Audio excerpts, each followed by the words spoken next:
করা হোক যার মাধ্যমে ভিকটিম এবং যারা আসামি হবেন দুই পক্ষই যাতে মনে করেন যে এখানে একটা জাস্টিস হয়েছে, ন্যায় বিচার হয়েছে।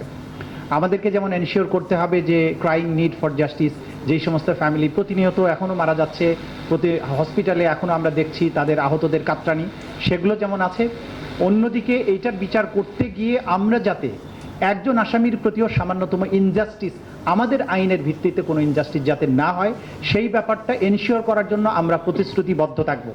আমি জানি যে আমার প্রতি ন্যাশনালি এবং ইন্টারন্যাশনালি আপনারা সবাই স্ক্যান করতে থাকবেন, ফোকাল পয়েন্ট আমার উপরে থাকবে। তবে আশা করব যে আপনাদের সবার সমর্থন যদি থাকে, আমাদের ইন্টেনশন হচ্ছে জাস্টিস এনশিওর করা, সেটা এনশিওর করার ব্যাপারে আমরা আপনাদের সকলের সহযোগিতা চাইব। স্ক্যানিং করতে গেলে স্ক্যানারের কিছু রেডিয়েশন থাকে, অনেক সময় সেটা চামড়া পুড়িয়ে দেয়। আমি আশা করব আপনারা চামড়া পুড়াবেন না, স্ক্যানারের মাধ্যমে আমাদেরকে স্ক্যান করে সত্যিকার অর্থে যে জিনিসটা ডিজিজ এখানে আছে সেটা যাতে আইডেন্টিফাই করতে পারি, সেই ব্যাপারে আপনারা আমাদেরকে সাহায্য করুন। জাতীয় প্রত্যাশা একটা জাস্টিস করার, শুধু প্রতিশোধ নেওয়া নয়। আমরা এই জাস্টিস করার ক্ষেত্রে এই দেশে, দেশের বাইরে, মিডিয়ায়, আইনজীবী, সুশীল সমাজ যারাই আছেন সকলের কাছ থেকে আমরা সমর্থন চাইব। আপনাদের সবাইকে ধন্যবাদ।